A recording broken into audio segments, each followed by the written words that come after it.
Welcome back to Biz Today. So we've got Atul Padalkar in studio and we're talking about entrepreneurship, our favorite subject. Atul, as a mentor, you've gone through your fair share of analyzing South African mentors. The common question I find, and I know I have this in my mind, although I'm an entrepreneur at heart, how does one define themselves as an entrepreneur? And when they eventually give birth to an idea, how do they make it concrete? Well, there's no simple and easy answer. There's lots of research around this phenomenon, and there's many schools of thoughts as research would generally come up with.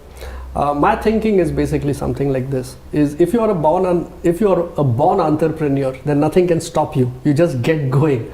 You will just go like a bullet. Yeah. But that's not all of us. That's probably a few very small, maybe 2 or 3% of us. The question always is about what about the rest of the 97%? The 97% are not born entrepreneurs. They evolve to become entrepreneurs. They progress and then evolve, find the entrepreneurial streak within themselves. And many things could probably get that trigger happening. And this is what we call, this is the first step, which is actually doing the inside job. And the inside job in South Africa is a very well-known phrase of inside job. Yeah. But in this entrepreneurial context, I think the inside job is for an entrepreneur to respond to the calling from within. An entrepreneur, when the journey starts, when the calling becomes louder, one starts getting tuned into the environmental reality, and that is in sync with what your inside churning inside your mind is all about. And it kind of superimposes one on the other. And the outcome of it is a bright flash of some kind of a thing to say, oh my God, I think there's a big need. There's a problem, somebody needs to solve it. I think I must do it and I must go out and fix this. And then it's a restless beginning of a journey to fix that problem. Once that happens, the entrepreneur just charts himself out the path of how to go around solving the problem. Sure. It's never an easy journey, simply because there's no written down textbook kind of a method. There is no beaten path. You have to make the path. You have to figure it out on your own. Yes. So very often you find there are things which you may not find working, some things which become, you don't expect it, but they suddenly start working. It just depends. So there is a degree of trial and error, but it has to also be done in a little bit more of a systematic way. So we are discovering that the uncertain path of an entrepreneur could become a lot much more easier by following a slightly technique-oriented route, which will reduce the degree of failure, which will improve certainty, which will amplify successes possibly, which will make the whole journey shorter and sweeter.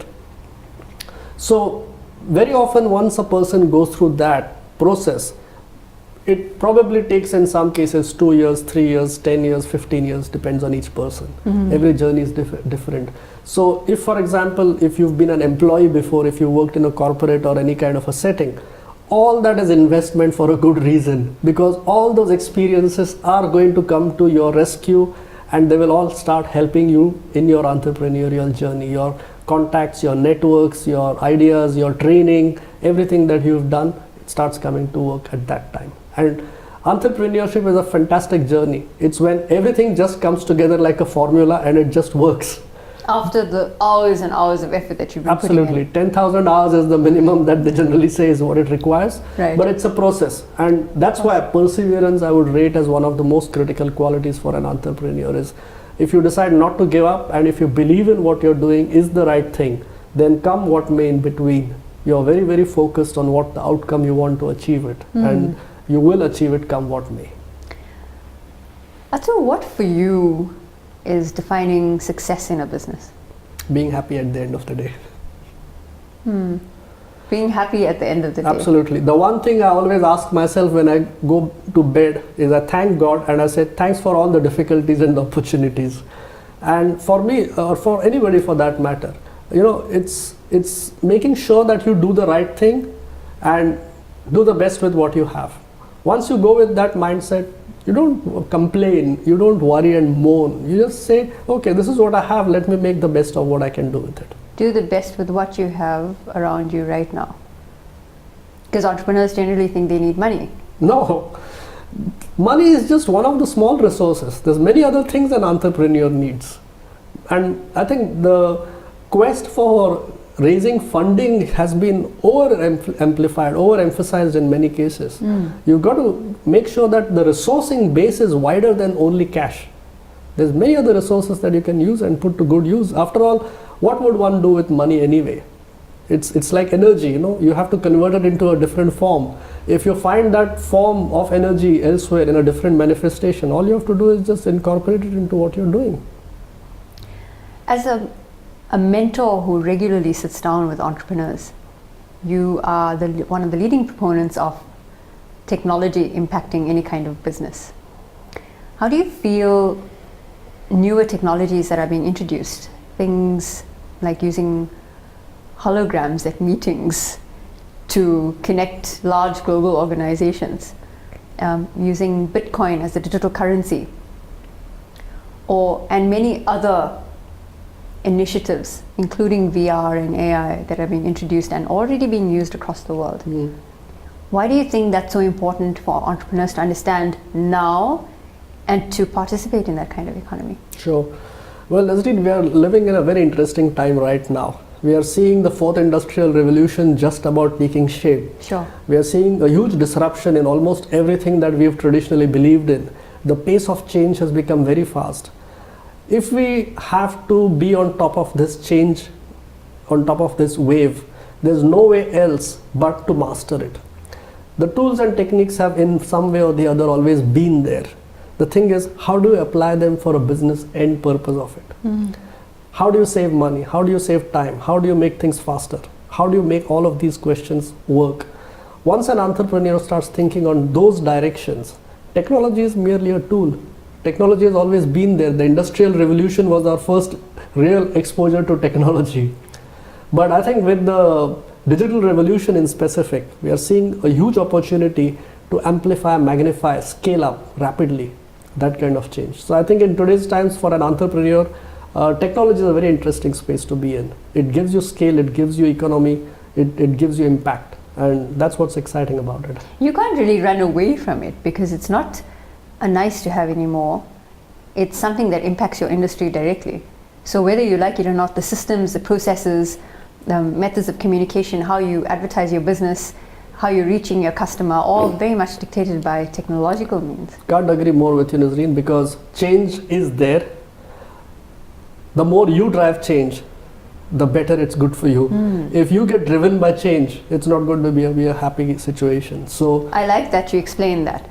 The more you drive change is better for you, but the more you're driven by change is probably to your own detriment. Absolutely. So you know what? Don't resist it. Find the opportunity of what change can do for you. Be on top of the tiger and not inside the tiger. That's what technology is about. I very much hope you're not inside the tiger. Well, if you're inside the tiger, you're basically in today's terms a dinosaur. Set up for failure, yeah. So there's no other way out. This has been such an interesting conversation, and as we wrap it up, which I'm sad to do because we can gain so much of insight from you, what would be some of your words of wisdom for our aspiring entrepreneurs to take away today? Gosh, this is a bit of an overwhelming thing, and I'm not all that. But all I can say in a nutshell is just go and do it. Talent, technique, temperament, if you put all of these things together, then that mindset is ultimately that nobody can steal or take away from a person. And it's always a lot about the daring, the judgment to believe that I can do it and go ahead and do it, and shift the locus of control onto yourself rather than everybody else. And I think I'm saying this in the context of specifically South African entrepreneurs, because we are very quick to jump at blaming the system and the government and the family and the politicians and everybody else except ourselves. Take on your own responsibility, make it happen. That's what it takes. So that's all I can say will probably be helpful, I think, to the viewers here. Make it happen and take responsibility. Yeah. I like those two parting words very much so. The take responsibility, I think, in the South African context is a discussion for another time, but one that's necessary to know indeed, especially in light of the Fees Must Fall campaign and various other things going on around us. It was such a pleasure to have you in studio, Atul, on Biz Today. sharing your insight and your knowledge with us, and I hope we get you back in future episodes. I'm honored. Thank you very much. Thank you so much. Atul Padalkar, he's a leading entrepreneur, strategist and mentor here in South Africa. You've heard his story. You've also heard the insight and wisdom he's given us into what it takes to be an entrepreneur, but also how to understand the environment around us and how you can do the best with what you have right now. So always remember that. I do take that away too. Do the best you can with what you have right now, because money is not always the one component you need to run a successful business. You do need it, but it's not the only thing. Until next week, when we host yet another successful entrepreneur or an expert in studio, that's it for Biz Today. Goodbye.